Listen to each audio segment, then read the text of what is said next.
प्रदेश में आईएएस तबादले को लेकर सहयोगी लक्ष्मण राघव की रिपोर्ट भी आपको बताते हैं। नई सरकार में बड़ी संख्या में जिला कलेक्टर्स के तबादले हुए हैं। कुछ एक अपवादों को छोड़कर सरकार का जो फोकस है वो वर्क ओरिएंटेड ऑफिसर्स पर साफ तौर पर है। पहली ही लिस्ट में मुख्य सचिव सुधांशु पंत की छाप नजर आई। नमित मेहता, गौरव अग्रवाल, आलोक रंजन, कमर उल जमाल, रविंद्र गोस्वामी जैसे ऑफिसर्स को अच्छे जिलों में फिर से कलेक्टरी मिली है और पहली लिस्ट में ब्यूरोक्रेटिक फीडबैक का प्रभाव भी नजर आया। भगवती प्रसाद कलाल जैसे कलेक्टर्स पर दिखाया भरोसा, बदलाव नहीं किया गया। कहीं ना कहीं आप इसे इस तरह से समझ सकते हैं क्योंकि जब ये जानकारी देते हैं और सुधांशु पंत जो कि राजस्थान के सीएस हैं, ब्यूरोक्रेसी के मुखिया हैं, उनके साथ भी सभी का मीटअप होता है। लेकिन वर्क ओरिएंटेड ऑफिसर डिलीवरी सबसे ज्यादा कामों की प्रभावित जल्द से जल्द जनता तक पहुंचे और कामों का जो पूरा ब्यौरा है वो जिस तरह से दिया गया। पहली लिस्ट जो नजर आई उसमें मुख्य सचिव सुधांशु पंत की साफ तौर पर छाप नजर आई।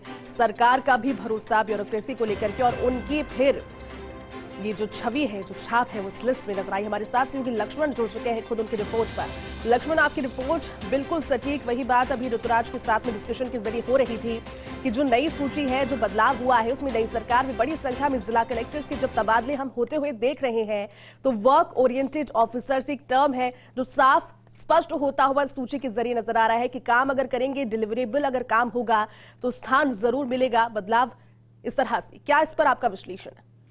देखिए, निश्चित तौर पर जो एक बड़ी लिस्ट आनी ही थी, स्वाभाविक था। बड़ी लिस्ट सूची आई है, 75 से अधिक आईएएस और आरएएस बड़ी संख्या में बदले गए हैं। लेकिन खास तौर पर देखिए, आप देखेंगे इस सूची में एक दो अपवादों को छोड़ दे तो कहीं ऐसा नहीं हुआ है कि पॉलिटिकल वेंडाटा के तौर पर कोई तबादला हुआ हो।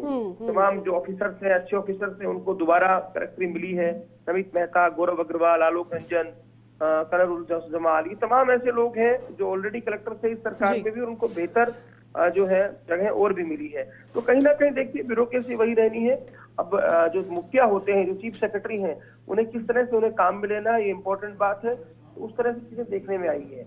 अब बात करें बीकानेर सहित कुछ और बड़े जिलों की, संभाग मुख्यालयों की, तो जोधपुर को छोड़ दे तो वहां भी कोई तब्दीली नहीं की गई है। बीकानेर में भगवती प्रसाद कलाल कंटिन्यू रहेंगे। आपको एक बात और बता दूं, सिद्धार्थ सिंह, जिनको मुख्यमंत्री का संयुक्त सचिव लगाया गया है, पहले से भी ये चर्चा थी कि वो जा सकते हैं। जैसे ही सरकार आई थी उस वक्त हमने चर्चा की थी और ऐसे में उनकी नियुक्ति हुई है। चूरू कलेक्टर रहते हैं, उन्होंने बेहतर काम किया। तो मुझे लगता है वर्क ओरिएंटेड जो चीजें हैं उन पर फोकस रहा है। ऑफिसर की छवि को लेकर कहीं ना कहीं ये देखा गया है।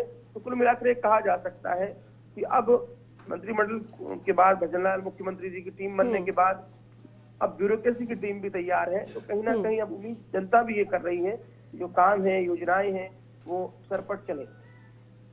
बिल्कुल लक्ष्मण, और एक और आपकी काफी इंटरेस्टिंग इस पर रिपोर्ट है आईएएस तबादलों को लेकर के। बात जब सीएमओ में संयुक्त सचिव बनाए गए आईएएस सिद्धार्थ सिहाग की आप करते हैं तो अमूमन हम देखते हैं क्योंकि चूरू कलेक्टर के तौर पर सिद्धार्थ सिहाग ने काम किया, प्रभावी रहा, डेडिकेटेड और हार्ड वर्किंग ऑफिसर के तौर पर उन्होंने अपनी पहचान बनाई और चुनौतीपूर्ण जिला रहा लेकिन विवादों से दूर रहकर प्रभावी काम किया।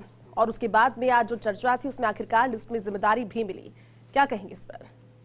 निश्चित तौर पर यंग ऑफिसर है सिद्धार्थ सिहाग, और लगातार चूरू, चूंकि इतना आसान जिला भी नहीं है, बहुत सारी चुनौतियां रहती हैं, बाई इलेक्शन भी वहां पर हुआ, तो बेहतर उन्होंने काम किया। निश्चित तौर पर उस काम का इनाम मिला है।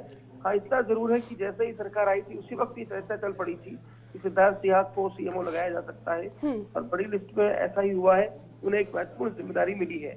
गौरतलब है, देखिए, पति पत्नी दोनों एक साथ इस बीकानेर संभाग में तैनात रहे थे। रुक्मणी विहार सिहाग जो है, उनकी पत्नी है जो हनुमानगढ़ भी कलेक्टर रही और गंगानगर भी रही। तो मुझे लगता है एक ये कहा जा सकता है कि इसमें ये खास तौर पर देखा गया है कि छवि कैसी है, किस तरह से काम कर रहे हैं, और मुझे लगता है सिद्धार्थ सिहाग को एक बड़ा मौका इस तरह से यहाँ पर दिया गया। जी बिल्कुल लक्ष्मण, चलिए बहुत बहुत शुक्रिया आपका।